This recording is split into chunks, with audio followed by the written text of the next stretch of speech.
नमस्कार, मैं हूं आमिल बेग। आप देख रहे हैं सिटी बुलेटिन न्यूज़। पेश हैं आज के प्रमुख समाचार। शहर के हैदरगंज रेलवे क्रॉसिंग पर बीएससी के छात्र मोहम्मद अहमद की ट्रेन के सामने कूदकर आत्महत्या करने के मामले में परिजनों ने मृतक मोहम्मद अहमद का शव रामनगर घोसियाना मार्ग पर रखकर जाम कर दिया। मौके पर पहुंची पुलिस के आश्वासन पर जाम खुला और विरोधियों अब्दुल कलाम और अब्दुल सलाम के खिलाफ आत्महत्या के लिए प्रेरित करने को लेकर कोतवाली नगर में मुकदमा दर्ज कर लिया गया। मृतक मोहम्मद अहमद के परिजनों ने बताया कि दोनों के पीछे विवाद चल रहा था। दोनों पक्षों ने एक दूसरे के खिलाफ मुकदमा भी दर्ज कराया था। आरोपी अब्दुल कलाम मुकदमे में सुलह कराने के लिए धमकी रहा था। उनका कहना था कि मुकदमे में सुलह करवा लिया, लेकिन अपने मुकदमे में वह सुलह नहीं करवाया था। बार बार धमकी देने से मोहम्मद अहमद डिप्रेशन में आ गया था और देर रात हैदरगंज रेलवे क्रॉसिंग के पास ट्रेन के सामने कूदकर उसने आत्महत्या कर ली। परिजनों ने आरोपी अब्दुल सलाम और अब्दुल कलाम को गिरफ्तार करने की मांग की। फिलहाल इस पूरे मामले में पुलिस ने आत्महत्या के लिए प्रेरित करने का मामला दर्ज करके कार्रवाई शुरू कर दी है। हमको कलाम बहुत परेशान कर रहा है। पिंकी अप्पी हमको कलाम बहुत डराता है, रोज फोन करता है। मेरे पास कलाम ने फोन किया, कहा चाची तुम्हारी कसम हम अहमद को जेल करा देंगे अगर अहमद सुलह नहीं किया। मेरे बच्चों की कसम खा के कह रहे हैं, झूठ नहीं बोल रहे। उसने कहा, रात में कहा, मैंने सुबह उसको भेज दिया सुलह करने को, फिर भी जानते हो उसने दोनों पे नहीं किया, धोखा दिया उसको। एक में जबरदस्ती कराया, सब डिलीट। उसके फोन पे कुछ नहीं है, हम लोग रिकॉर्डिंग रखे थे उसकी धमकी की, सब डिलीट करवा दिया। वो जानते हैं क्या कहता मेरे पास 23 मुकदमा है, मेरा कोई कुछ नहीं बिगाड़ सकता। मेरी पावर जानती हो, रविशंकर ट्रस्ट में मैं पकड़ा गया था तो कुछ नहीं कर पाए सब मेरा। तो अहमद क्या चीज है, ऐसे धमकाया वो मुझे। अरे सर, हमें क्या पता था कि वो सुलह के लिए कर रहा था। हम लोग भेज दिए उसको कि जाओ भैया कर लो सुलह।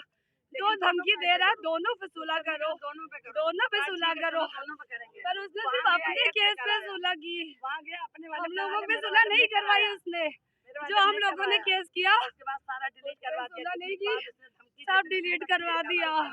वकील है इसीलिए तो कहता है, मुझसे कहता है मेरा 3 रुपए का टिकट जाएगा, अहमद की जिंदगी चली जाएगी। बताइए, इतना गुरूर है उसको अपनी ताकत पे। हम लोगों के पास क्या है, इसीलिए ये सब कर रहे हैं हम लोग, इसीलिए कर रहे हैं। अब्दुल कलाम की गिरफ्तारी हो जाए, मेरे भैया को इंसाफ मिल जाए, मेरे भाई को इंसाफ। ये है कि 3 साल पहले बहुत मामूली विवाद, समझे, बहुत मामूली विवाद था कलाम से और ये मोहम्मद अहमद से। तो दोनों तरफ से मारपीट हुई, इसका सर फूट गया था मोहम्मद अहमद का, तो कलाम ने भी एफआईआर किया, मोहम्मद अहमद ने भी एफआईआर किया। वही मुकदमा चल रहा था, तो चूंकि इसके भाई भी थे, इनकी माँ भी थी, इनके बाप भी थे कलाम मियाँ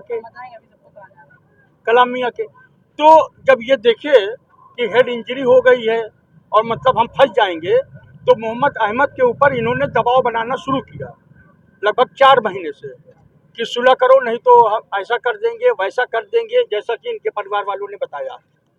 उसके बाद होते होते इसने एक तरफा जो मोहम्मद अहमद ने एफआईआर दर्ज करवाया था, उस एफआईआर में माननीय सीजीएम न्यायालय में इसने सुलहनामा लगवा दिया, और जो इसने कलाम ने करवाया था मोहम्मद अहमद के ऊपर, उसका कोई कुछ नहीं।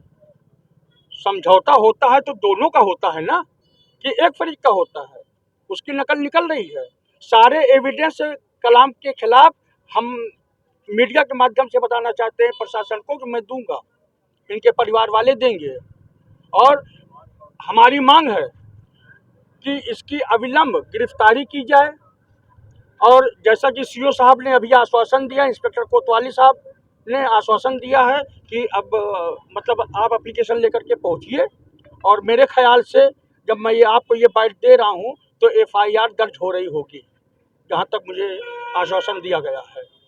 अब यही डिमांड है। पूरा मोहल्ला देख रहे हैं आप कि पूरा मोहल्ला साफ है, और एक भी आदमी उसके फेवर में नहीं है। पूरे मोहल्ले को उसने परेशान कर रखा है, और प्रशासन कुछ करता ही नहीं। आपराधिक मुकदमे तो इसमें इतना है कि माननीय श्री श्री श्री रविशंकर जैसे लोग अयोध्या में कम से कम अरबों रुपए की जमीन इसने फ्रॉड करके। बाढ़ प्रभावित क्षेत्रों में आज मॉक ड्रिल की गई। इस मौके पर जिलाधिकारी चंद्र विजय सिंह सहित राज्य आपदा प्रबंधन प्राधिकरण के अधिकारी भी मौजूद थे। बता दें कि ये मॉक ड्रिल रुदौली तहसील के महंगू का पूर्वा सरजू नदी के किनारे हुआ। डूबते हुए युवक को बचाने का मॉक ड्रिल किया गया। डीएम के अलावा अन्य अधिकारियों की मौजूदगी थी। डीएम ने आज बाढ़ प्रभावित इलाके का निरीक्षण भी किया। मिल्कीपुर विधानसभा का उपचुनाव भाजपा के लिए काफी अहम है। आज भाजपा के 4 मंत्री अयोध्या पहुंचे और उन्होंने बैठक करके उपचुनाव की तैयारियों को लेकर मंथन किया। कृषि मंत्री सूर्य प्रताप शाही, संसदीय कार्य मंत्री मयंकेश्वर शरण सिंह, खाद्य एवं रसद राज्य मंत्री सतीश शर्मा और खेल राज्य मंत्री गिरीश यादव आज अयोध्या थे। पूर्व सांसद लल्लू सिंह के साथ आज उन्होंने मुलाकात की और इसके बाद भाजपा कार्यालय में मिल्कीपुर उपचुनाव को लेकर के ये बैठक हुई। कृषि मंत्री सूर्य प्रताप शाही ने कहा कि अयोध्या की हार बेहद दुखद है। भाजपा को एक आघात लगा है। जो हमारी कमियां रही हैं उसको हम ठीक करने का प्रयास कर रहे हैं। क्या कहा उन्होंने, सुनिए आप। आज व्यक्तिगत रूप से यहाँ के जो हमारे लोकसभा के प्रत्याशी रहे निवर्तमान सांसद आदरणीय लल्लू सिंह हमारे बहुत पुराने मित्र हैं और हम लोगों ने साथ साथ विद्यार्थी परिषद से लेकर के भाजपा का काम किया है। हम उनसे मिलने आए थे, थोड़ा यहाँ की स्थिति के बारे में चर्चा करने आए। सर आप बहुत पुराने राजनीतिज्ञ हैं और खास अयोध्या की जो हार हुई है उसके बाद मिल्कीपुर उपचुनाव को लेकर क्या प्रिकॉशन बरता जा रहा है? देखिए, अयोध्या की हार दुखद है और यह एक आघात लगा है और जो हमारी कमियां रही हम उसको ठीक करने का प्रयास कर रहे हैं। क्या प्रिकॉशन? अब जो तथ्य आएंगे वो हम आपको उजागर नहीं कर सकते। हम अपनी आंतरिक मीमांसा की बात है, हम उसको ठीक कर रहे हैं।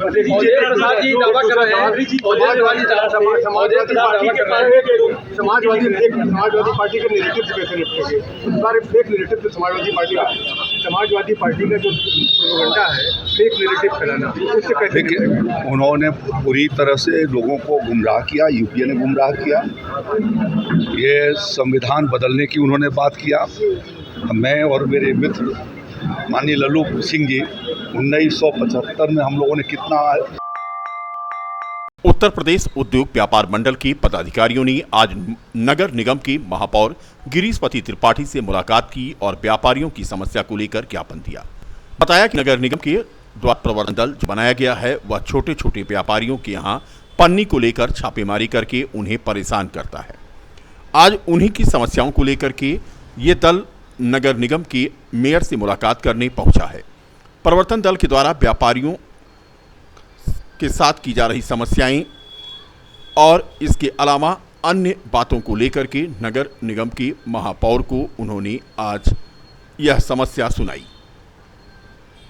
इस दौरान कविंद्र साहनी जिलाध्यक्ष, रमेश चौरसिया महामंत्री, प्रेमनाथ राय महानगर महामंत्री, के गुप्ता, विष्णु दिग्विजय, सौरभ, आदित्य अग्रवाल, नितिन सोनी, अमन गांधी आदि मौजूद थे। हम लोगों की जो सबसे बड़ी समस्या थी, जैसे कि व्यापारी के यहाँ छापा डालने के लिए प्रवर्तन दल वाले पन्नी व्यवसायियों के यहाँ एक साथ 15-20 की टुकड़ी में पहुंच जाते हैं। व्यापारी कोई चोर डकैत नहीं है, क्यों कोई चोर डकैत है कि आप उसको अरेस्ट करने के लिए जाएं। और जो पन्नी प्रतिबंधित है उसके बारे में जियो जारी करें, इनको कहा गया और इन्होंने कहा भी कि हम जियो आपको देंगे।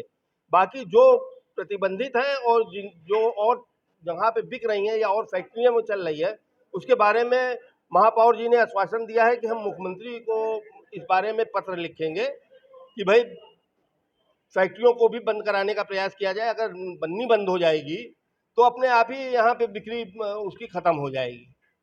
आज अपने महापौर जी को बताया और प्रवर्तन दल वाले सारे लोग आए हुए थे और महापौर जी ने आश्वासन दिया कि भाई अभी 15-20 दिन तक कोई किसी तरह का छापा नहीं पड़ेगा और उसके बाद जो है जो इनका जियो है ये पूरा जियो अपना पहले जारी करें, हम लोगों के पास जियो भेजेंगे। उसके हिसाब से फिर आगे हम व्यापारियों को भी कहेंगे कि भैया जो प्रतिबंधित है उसको आप लोग कोशिश करें कि ना भेजें। हाँ, ज्ञापन दिया है, ज्ञापन की कॉपी दिया है हमने। हमारा नाम कविंद्र साहनी, जिला अध्यक्ष उत्तर प्रदेश उद्योग। प्रसिद्ध उद्योगपति और कुरुक्षेत्र के सांसद नवीन जिंदल आज अयोध्या पहुंचे। साकेत महाविद्यालय के 74वें स्थापना दिवस के अवसर पर the flag foundation of India द्वारा प्रदत्त 108 फीट ऊंचे स्तंभ पर तिरंगा फहराया। साकेत महाविद्यालय में स्थापित 1965 और 1971 की जंग में इस्तेमाल किए गए टैंक का भी आज उद्घाटन किया। कुरुक्षेत्र के नवीन जिंदल ने कहा कि आज प्रभु श्री राम का आशीर्वाद उन्हें मिला है और अयोध्या आने का सौभाग्य प्राप्त हुआ। साकेत महाविद्यालय प्रबंधन द्वारा स्थापित 108 फीट ऊंचा तिरंगा फहराने का सौभाग्य प्राप्त हुआ। कोई भी व्यक्ति, हमारे देश में कोई भी व्यक्ति अपने मजहब और राजनीतिक दल से ऊपर उठकर केवल यही दर्शाता है कि उसे अपने देश से प्यार है। राष्ट्रीय ध्वज हमें हमेशा अपनों की याद दिलाता है। साकेत महाविद्यालय का ये ऐतिहासिक पल था। आज यहाँ पर टैंक का शुभारंभ हो गया। साकेत महाविद्यालय में विशिष्ट अतिथि के रूप में पहुंचे कर्नल MK सिंह ने यहां स्थापित टैंक को लेकर कहा, यह टैंक रसिया में बना है जिसका निर्माण भारत में अब होने लगा है। कुल मिलाकर के आज यहां पर बड़ी संख्या में छात्र छात्राएं भी पहुंचे थे। उत्तर प्रदेश जल निगम नगरीय तथा ग्रामीण कर्मचारियों का चुनाव और अधिवेशन स्थानीय प्रेस क्लब में आज संपन्न हुआ। जनपद के चुनाव को केंद्र द्वारा पहले से नियुक्त संयोजक सह संयोजक को नियुक्त किया गया था। चुनाव होने के उपरांत संयोजक पद खत्म हुआ। नई कार्यकारिणी का गठन हुआ जिसमें मुख्य रूप से अयोध्या के पदाधिकारी चुने गए। अध्यक्ष पद पर मुकेश तिवारी, उपाध्यक्ष पद पर द्वारिका प्रसाद तिवारी, कोषाध्यक्ष पद पर राजेश तिवारी तथा जनपद सचिव पर श्याम नारायण शुक्ला, संयुक्त सचिव पर सुरेंद्र सिंह, संगठन सचिव अमरनाथ पांडे चुने गए। सभी पदाधिकारियों का निर्विरोध निर्वाचन हुआ। अधिवेशन में जनपद बलरामपुर की इकाई का भी गठन किया गया। इस चुनाव अधिवेशन को संयोजक हसन अली प्रांतीय संगठन मंत्री उत्तर प्रदेश जल निगम नगरीय और ग्रामीण कर्मचारी यूनियन की देखरेख में संपन्न हुआ। चुनाव के संयोजक और प्रांतीय संगठन मंत्री हसन अली ने बताया कि आज इस कार्यक्रम में जनपद की आंतरिक सत्र में केंद्र से आए हुए पर्यवेक्षक दिग्विजय सिंह, मुख्य चुनाव अधिकारी ज्योति श्रीवास्तव की मौजूदगी में यह कार्यक्रम संपन्न कराया गया। हमारे सर ने कहा और इससे पहले भी हमारी यहाँ पे कई समितियाँ जल निगम की बनी, समन्वय समिति बनी, जल निगम संघर्ष समिति बनी। हमने सर के साथ में बहुत काम किया इसमें और इन्होंने भी पूरा कोऑपरेट किया हमको। तो लेकिन अब ये है कि कहीं ना कहीं जो संगठन मतलब एक संघ होना चाहिए, हम लोग को साथ होना चाहिए। वो सोच में फ़र्क होने के नाते कहीं ना कहीं इसमें बिखराव आया और आधा जो जिम्मेदारी वो शासन भी है, इसको हम मानते हैं। रही बात आपने जो संयोजक की बात करी, तो ये हमारा उत्तर प्रदेश जल निगम नगरीय ग्रामीण कर्मचारी यूनियन है। इससे पहले हमारा यूनियन दूसरा हुआ करता था। उस यूनियन को किन्हीं कारणों से हम लोगों ने हटाया और ये हमारा नया जो बैनर है, इसके तहत यहाँ पे कोई कार्यकारिणी गठन नहीं थी। केंद्र की तरफ से संयोजक हमको बनाया गया था और दो सह संयोजक बनाए गए थे। तो उनके उसमें अभी तक ये कार्यक्रम चल रहा था। आज से हम लोग का दायित्व ख़त्म हो गया। जो हम संयोजक बने थे हम भी, और जो संयोजक बने थे वो भी।